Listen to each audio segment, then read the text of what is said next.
അസ്സലാമു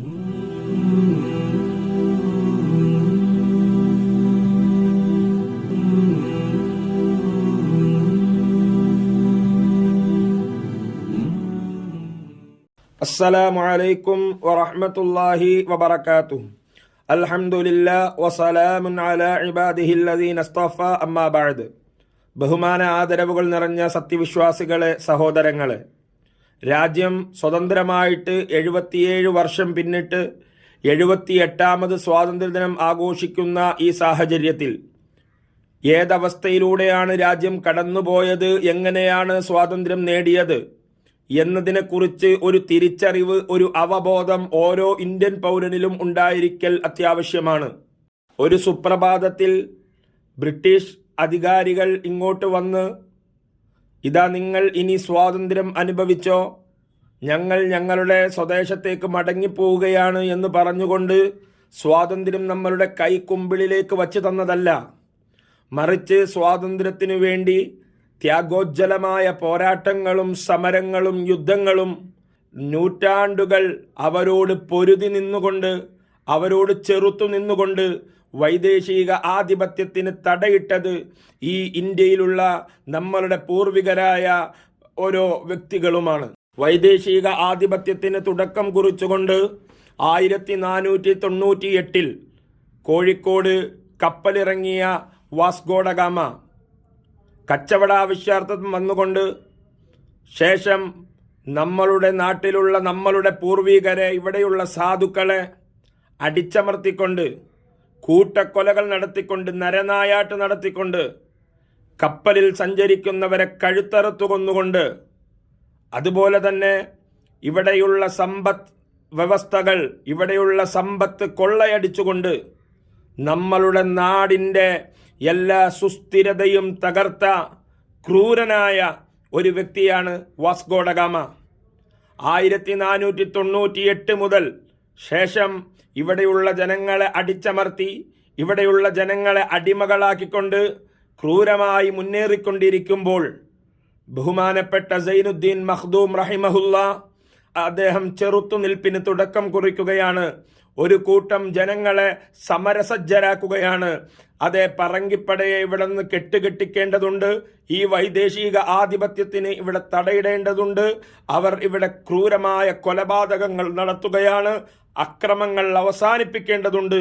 അതിനുവേണ്ടി തഹരീലു അഹ്ലിൽ ഈമാനി അലാ ജിഹാദി അബദത്തി സുൽബാൻ എന്ന സമരക്കാവ്യം രചിച്ചുകൊണ്ട് ബഹുമാനപ്പെട്ട സൈനുദ്ദീൻ മഖ്ദൂം റഹിമഹുല്ല ഓരോ നാടുകളിലും ഓരോ മഹല്ലുകളിലും കയറിയിറങ്ങി ജനങ്ങളെ സമരസജ്ജരാക്കുകയുണ്ടായി. സൈനുദ്ദീൻ മഖ്ദൂമിന്റെ ഉത്ബോധനവും സൈനുദ്ദീൻ മഖ്ദൂമിന്റെ ആഹ്വാനവും കേട്ടുകൊണ്ടാണ് കൊച്ചിയിൽ നിന്ന് കുടുംബസമേതം കുഞ്ഞാലി മരക്കാറ് കോഴിക്കോടേക്ക് യുദ്ധത്തിനു വേണ്ടി വന്നത്. അങ്ങനെ സാമൂതിരിയും കുഞ്ഞാലി മരക്കാറും ഉൾപ്പെടെ അവർ നിരവധി യുദ്ധങ്ങൾ വൈദേശിക ആധിപത്യത്തിനെതിരെ, പറങ്കിപ്പടക്കെതിരെ നിരന്തരം യുദ്ധം ചെയ്തുകൊണ്ട്, നിരന്തരം പോരാട്ടങ്ങൾ സംഘടിപ്പിച്ചുകൊണ്ട് ആ പറങ്കിപ്പടയെ ഇവിടെ നിന്ന് കെട്ടിക്കെട്ടിക്കുകയാണുണ്ടായത്. അതിനു വേണ്ടിയിട്ട് ഇവിടെ ധാരാളം രക്തം ചിന്തിയിട്ടുണ്ട്, ധാരാളം ആളുകൾ തടവറകളിൽ അകപ്പെട്ടിട്ടുണ്ട്, ധാരാളം ആളുകൾക്ക് ജീവഹാനി സംഭവിച്ചതുൾപ്പെടെ സാമ്പത്തികമായിട്ട് എല്ലാം നഷ്ടപ്പെട്ടതുൾപ്പെടെ പറങ്കിപ്പടയെ ഇവിടെ കെട്ടുകെട്ടിക്കുന്നതിന് വേണ്ടി അഹോരാത്രം ശ്രമിച്ച് അവരെ ഇവിടെ നിന്ന് തുരത്തുകയാണുണ്ടായത്. ശേഷം 1600 അവസാന കാലഘട്ടങ്ങളിലാണ് ബ്രിട്ടീഷ് ആധിപത്യം ഇവിടെ പിടിമുറുക്കുന്നത്. 1600 അവസാന കാലഘട്ടങ്ങളിലാണ് ഇവിടെ ബ്രിട്ടീഷ് ഈസ്റ്റ് ഇന്ത്യ കമ്പനി സ്ഥാപിതമാകുന്നത്. അവർക്കെതിരെ ചെറുത്തു നിൽക്കുകയും അവർക്കെതിരെ പോരാട്ടം സംഘടിപ്പിക്കുകയും ആ വൈദേശിക ആധിപത്യം അവർ ഇവിടെ ബ്രിട്ടീഷുകാരും പോർച്ചുഗീസുകാരുടെ അതേ മാർഗത്തിൽ നമ്മളുടെ നാട്ടിൽ വന്ന് നമ്മളുടെ ജനങ്ങളെ തടവറയിലാക്കുകയും നമ്മുടെ ജനങ്ങളെ ജയിലിലടയ്ക്കുകയും നമ്മുടെ പൂർവികരെ കൊലപ്പെടുത്തുകയും നമ്മുടെ നാട്ടിൽ നികുതി ഏർപ്പെടുത്തുകയും അങ്ങനെ തുടങ്ങി എല്ലാ നിലയിലും ഇവിടെയുള്ള സ്ത്രീകളെയും കുട്ടികളെയും അടക്കം ആക്രമിച്ചുകൊണ്ട് ഞങ്ങളെ ആരും ചോദ്യം ചെയ്യാനില്ല എന്ന നിലയിൽ മുന്നോട്ട് പോയപ്പോൾ 1750 കാലഘട്ടങ്ങളിൽ സിറാജുദ്ദൗല അവർക്കെതിരെയുള്ള പോരാട്ടങ്ങൾക്ക് നേതൃത്വം നൽകുകയുണ്ടായി. മുസ്ലിമീങ്ങളെ സംബന്ധിച്ചിടത്തോളം ശത്രുക്കൾക്കെതിരെ നിലകൊള്ളേണ്ടത് ശത്രുക്കൾക്കെതിരെ പിന്തിരിയാതെ നിലകൊള്ളേണ്ടത്, സ്ഥൈര്യത്തോടെ നിലകൊള്ളേണ്ടത് മുസൽമാന്റെയും വിശ്വാസപരമായ കടമയാണ്.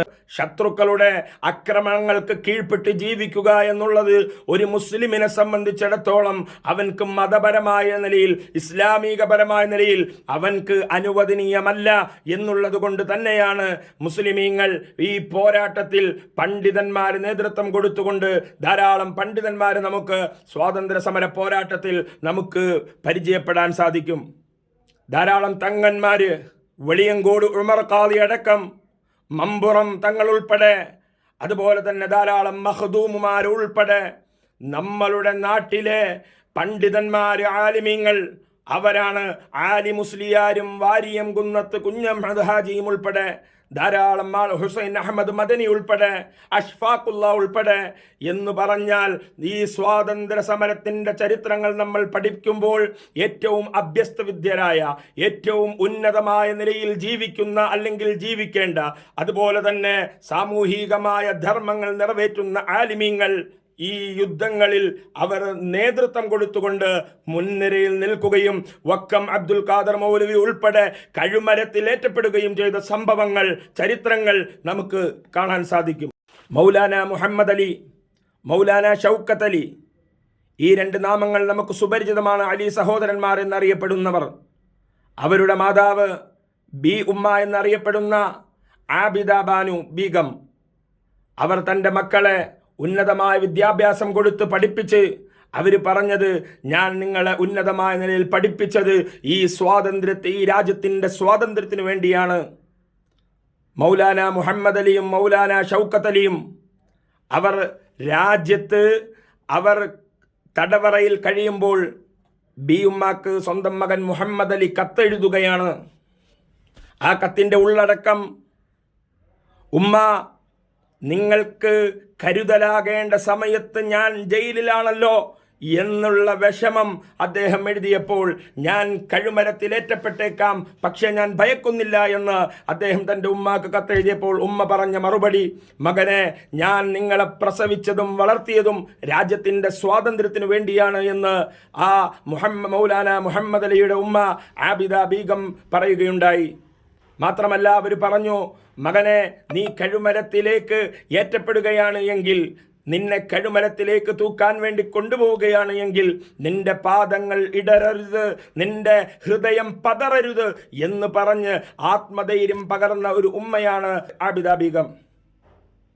വീണ്ടും ചരിത്രങ്ങൾ വിശാലമാണ്. ഇന്ത്യൻ സ്വാതന്ത്ര്യ സമരത്തിൻ്റെ ചരിത്രം അത് കൃത്യമായി പഠിക്കലും മനസ്സിലാക്കലും നമ്മളുടെ ബാധ്യതയാണ്. കാരണം ഇന്ന് ചരിത്രങ്ങളെ തിരുത്തിക്കൊണ്ട്, ഇന്ന് ചരിത്രങ്ങളെ വികലമാക്കിക്കൊണ്ട്, ചരിത്രങ്ങളിൽ കൃത്യവിലോപം കൃത്യമായി കാണിക്കുന്ന, കൃത്രിമം കാണിക്കുന്ന സാഹചര്യം നമ്മളുടെ രാജ്യത്തുണ്ട്. 1947 ഓഗസ്റ്റ് 15 റമളാൻ 27 വെള്ളിയാഴ്ച ദിവസം ഇന്ത്യ സ്വതന്ത്രമായി എങ്കിലും അതിനുശേഷവും വൈദേശിക ആധിപത്യത്തെപ്പോലും ലജ്ജിപ്പിക്കുന്ന വിധത്തിൽ ക്രൂരമായ വംശഹത്യകളും തടവറകളും ഒക്കെ ഇവിടെയുള്ള മുസ്ലിം സമൂഹവും മറ്റ് അധസ്ഥിത വിഭാഗങ്ങളും അനുഭവിച്ചിട്ടുണ്ട്. 2002 വംശഹത്യയും ശേഷം പല കലാപങ്ങളും വ്യാജ ഏറ്റുമുട്ടലുകളും ഉൾപ്പെടെ രാജ്യത്ത് നീതി നിഷേധിക്കപ്പെട്ട അവസ്ഥയിലൂടെ ഇന്ത്യൻ മുസൽമാൻ കടന്നു പോകുമ്പോഴും രാജ്യത്തോടുള്ള പ്രതിബദ്ധതയും സ്നേഹവും മുറുകെ പിടിച്ചുകൊണ്ടാണ് ഓരോ ഇന്ത്യൻ മുസൽമാനും ജീവിക്കുന്നത്. ഈ രാജ്യത്തിന് നമ്മളുടെ പൂർവികർ നേടിത്തന്ന ഈ സ്വാതന്ത്ര്യം അത് വെറുതെ അങ്ങ് ഉണ്ടായതല്ല, മറിച്ച് ത്യാഗോജ്ജലമായ പോരാട്ടവും അവരുടെ ജീവിതവും ജീവനും സമർപ്പിച്ചുകൊണ്ട് നേടിയെടുത്ത ഈ സ്വാതന്ത്ര്യം നാം പരിപൂർണമായും നിലനിർത്തേണ്ടതുണ്ട്. ഈ സ്വാതന്ത്ര്യം നിലനിർത്തപ്പെടുന്നതിനു വേണ്ടി, അവകാശങ്ങൾക്കു വേണ്ടി, നീതിക്കു വേണ്ടി നമ്മൾ നിലകൊള്ളേണ്ടതുണ്ട്. എങ്കിൽ മാത്രമാണ് ഈ സ്വാതന്ത്ര്യം, നേടിയെടുത്ത സ്വാതന്ത്ര്യം അതിൻ്റെ പൂർണ്ണതയിലേക്ക് എത്തുകയുള്ളൂ എന്ന് ഓർമ്മപ്പെടുത്തിക്കൊണ്ട് എല്ലാവർക്കും രാജ്യത്തിൻ്റെ 78ാമത് സ്വാതന്ത്ര്യദിന ആശംസകൾ നേരുകയാണ്. വാഖിറു ദഅ്വാനാ അൽഹംദുലില്ലാഹി റബ്ബിൽ ആലമീൻ. അസ്സലാമു അലൈക്കും വറഹ്മത്തുള്ളാഹി വബറകാതുഹു.